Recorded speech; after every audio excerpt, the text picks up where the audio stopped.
আসসালামু আলাইকুম প্রিয় শিক্ষার্থীরা, কেমন আছো তোমরা? আশা করি ভালো আছো। আমিও ভালো আছি। কচিকাঁচা একাডেমির অনলাইন ক্লাসে তোমাদের স্বাগতম। আমি নার্গিস আক্তার, সহকারী শিক্ষক, কচিকাঁচা একাডেমি।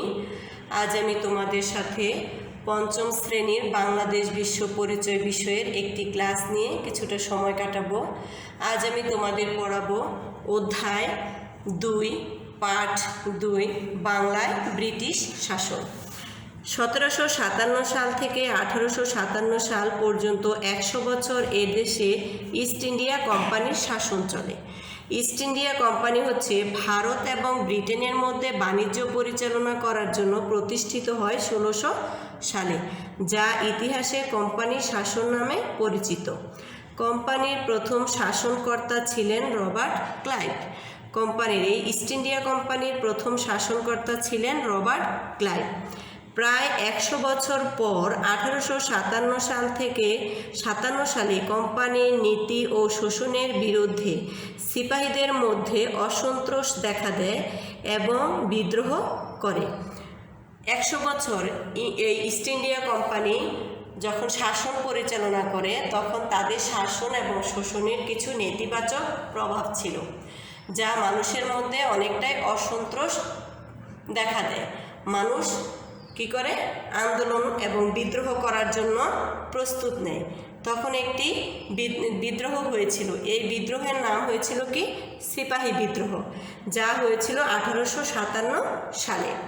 ইংরেজ সরকার এই বিদ্রোহ দমন করলেও শাসন ব্যবস্থা আগের মতো চালাতে পারেনি। ইংরেজরা এই সিপাহী বিদ্রোহ কঠোর হাতে দমন করেছিল, কিন্তু শাসন ব্যবস্থা তারা আগের মতো চালাতে পারেনি।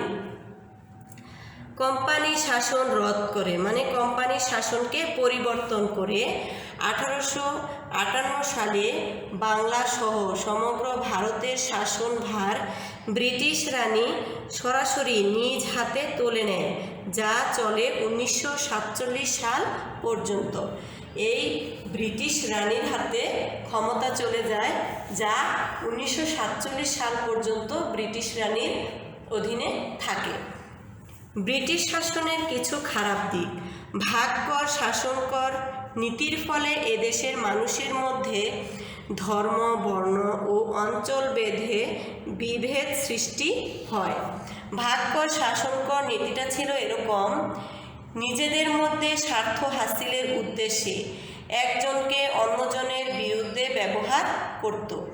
এই ব্রিটিশরা নিজেদের স্বার্থ হাসিলের জন্য ধর্মে ধর্মে, জাতিতে জাতিতে, অঞ্চলে অঞ্চলে বিভেদ সৃষ্টি করত, যার ফলে অঞ্চল ভেদে বিভেদ সৃষ্টি হতো। এটার নামই হচ্ছে ভাগ কর শাসন কর নীতি। অনেক কারিগর বেকার, অনেক কৃষক গরিব হয়ে যায়, বাংলায় দুর্ভিক্ষ দেখা দেয়। অনেক কারিগর বেকার হয়ে যায় কারণ অনেক ছোট ছোট শিল্প পরিচালিত হয়েছে, সেই শিল্পগুলো বন্ধ হয়ে যায়, যার ফলে কারিগররা বেকার হয়ে যায়। কৃষকরা তাদের কৃষি পণ্যের ন্যায্য দাম পায় না, যার ফলে তারা কৃষি কাজ করার উৎসাহ হারিয়ে ফেলে, যার ফলে তারা গরিব হয়ে যায়। বাংলায় দুর্ভিক্ষ দেখা দেয়।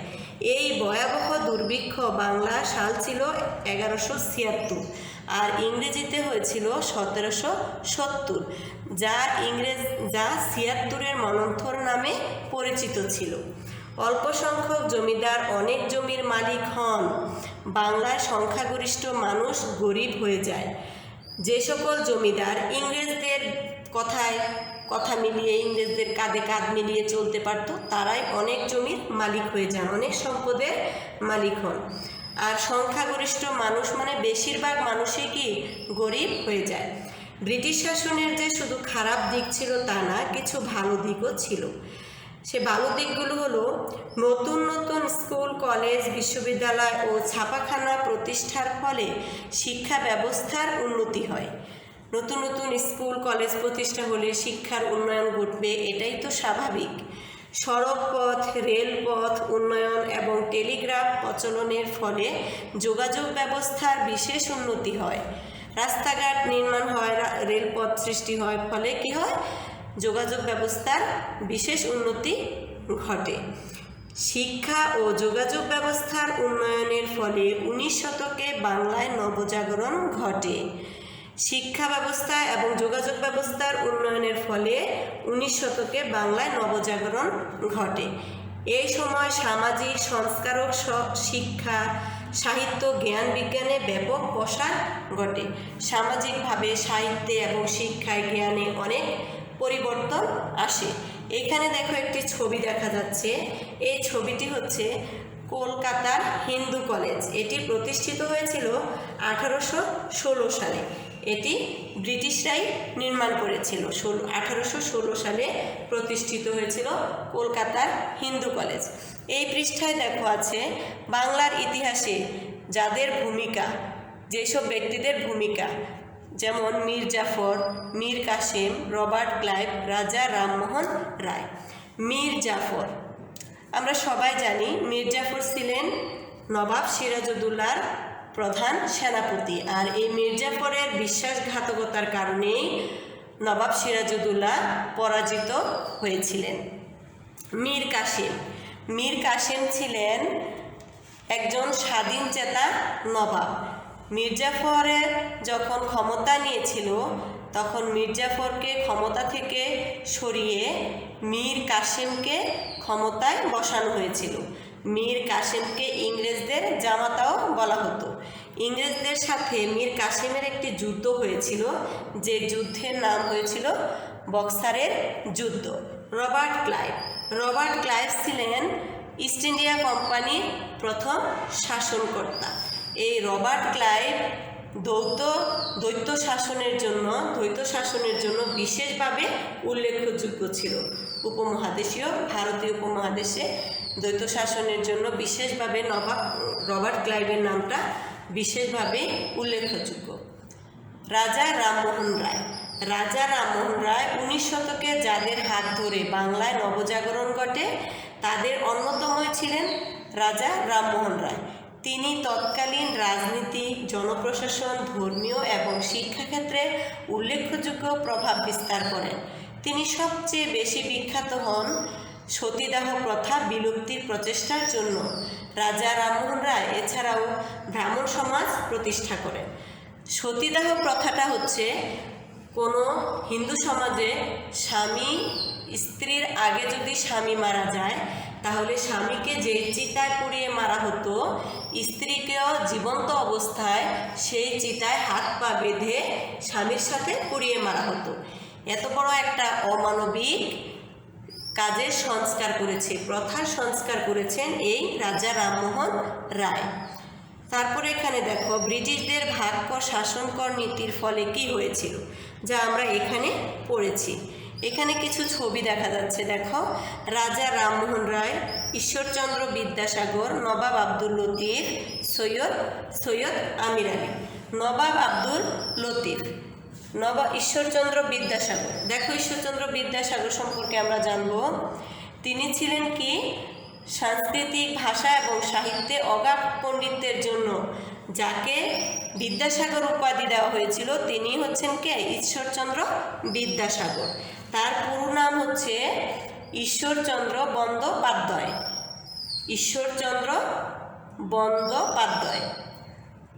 বাংলা গদ্যের প্রথম সার্থক রূপকার হচ্ছেন এই ঈশ্বরচন্দ্র বিদ্যাসাগর। বিধবা বিবাহ, নারী শিক্ষার প্রচলন, বাল্যবিবাহ, বহুবিবাহের মতো সামাজিক অভিশাপ দূর করে জন্য স্মরণীয় হয়ে আছেন এই ঈশ্বরচন্দ্র বিদ্যাসাগর।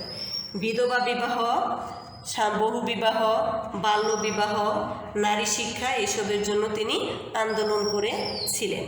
নবাব আব্দুল লতিফ বাংলা মুসলমানদের আধুনিক শিক্ষায় শিক্ষিত করার জন্য 19 শতকে নানা পদক্ষেপ গ্রহণ করেছেন এই নবাব আব্দুল লতিফ।